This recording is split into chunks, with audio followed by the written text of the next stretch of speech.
Halo, Assalamualaikum warahmatullahi wabarakatuh. Kami dari kelompok 13, Ushul Fikih, materi mengenai hukum syariah, dosen pembimbing Ibu Dina Khairunisa, nama anggota Anissa Priantini, Zara, dan Fadli Afan. 1. Pengertian hakim. Hakim berasal dari kata hakim yahkum hukum, yang artinya sama dengan kadi, berasal dari kata katyak di kadi, artinya memutus. Sedangkan, menurut bahasa adalah orang yang bijaksana atau orang yang memutuskan perkara dan menetapkannya. Menurut Undang-Undang Republik Indonesia Nomor 48 Tahun 2009 tentang Kekuasaan Kehakiman, kehakiman yang dimaksud adalah hakim pada Mahkamah Agung dan hakim pada badan peradilan yang berada di bawahnya dalam lingkungan peradilan umum, lingkungan peradilan agama, lingkungan peradilan militer, lingkungan peradilan tata usaha negara, dan hakim pada pengadilan khusus yang berada dalam lingkungan peradilan tersebut. 2. Pengertian akal. Akal berasal dari bahasa Arab dari kata akal yang artinya akal dan pikiran. Dalam bahasa Indonesia, akal berarti alat berpikir, daya pikir, untuk mengerti, pikiran, dan ingatan. Akal juga berarti daya pikir untuk memahami sesuatu jalan atau cara melakukan sesuatu atau sebuah daya upaya. Dalam lisan Al-Arab disebutkan bahwa al-akal berarti al-bijr yang artinya menahan dan mengekang hawa nafsu. Diterangkan bahwa al-akal mengandung arti kebijaksanaan atau al-nubah, lawan dari lemah pikiran. Al-akal juga mengandung arti kalbu yang berarti memahami. Akal adalah daya pikir dalam diri manusia dan salah satu daya jiwa yang mengandung arti berpikir, memahami, dan mengerti. Sekian presentasi dari saya, selanjutnya dilanjutkan oleh rekan saya. Baiklah, di sini saya akan melanjutkan pembacaan materi dari teman saya. Baiklah, langsung saja ke materinya. Yang A, akal dalam perspektif Al-Quran, jenis-jenis dan fungsinya. Dalam Al-Quran, kata akal atau akal tidak ditemukan dalam bentuk masdarnya. Yang ada hanyalah dalam bentuk kata kerja, masa kini dan masa lampau. Secara bahasa, akal berarti tali pengikat atau penghalang. Al-Quran sendiri menggunakannya bagi sesuatu yang mengikat atau menghalangi seseorang terjerumus dalam kesalahan atau dosa. Dari konteks ayat-ayat yang menggunakan kata akal, dapat dipahami bahwa ia antara lain mencakup makna. Yang pertama, daya untuk memahami dan menggambarkan sesuatu.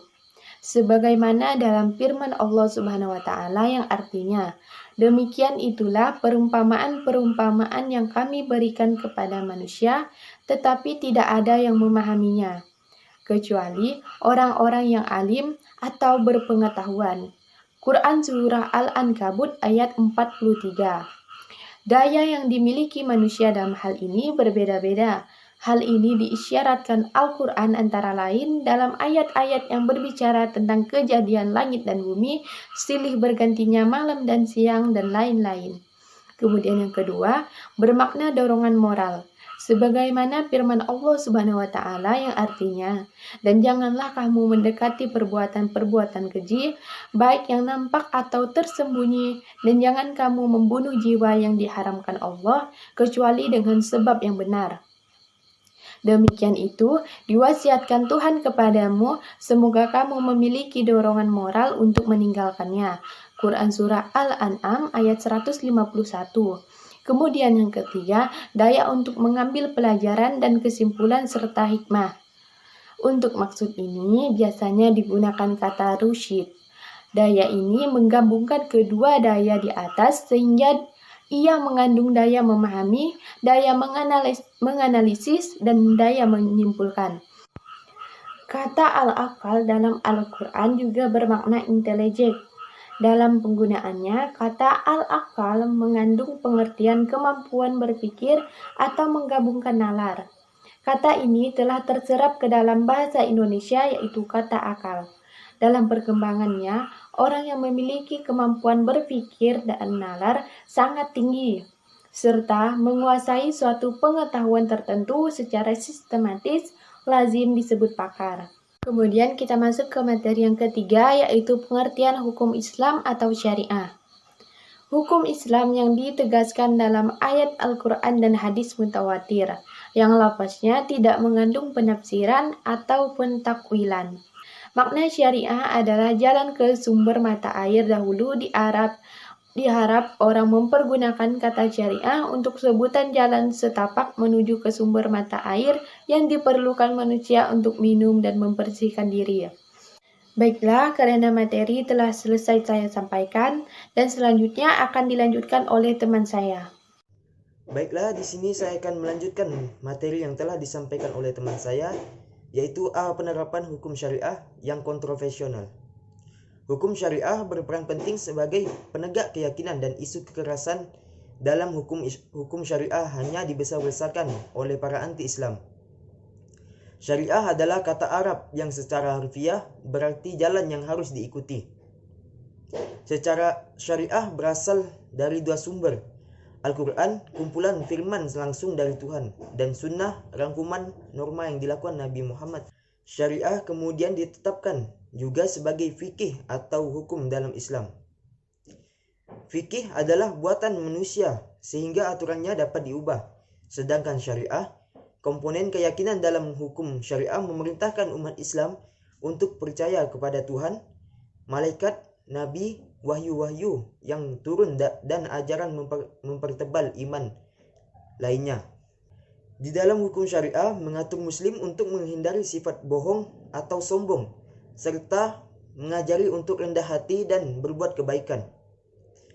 Yang dimaksud dengan perbuatan yaitu kewajiban sholat, puasa, dan haji, serta tindakan yang berkaitan dengan sosial seperti pernikahan, kejahatan, dan ekonomi. Beberapa hukum syariah juga mengenai tindakan yang berkaitan dengan manusia lain dapat diatur oleh negara. Sedangkan tindakan yang berkaitan dengan Tuhan adalah urusan pribadi antara individu dan Tuhan.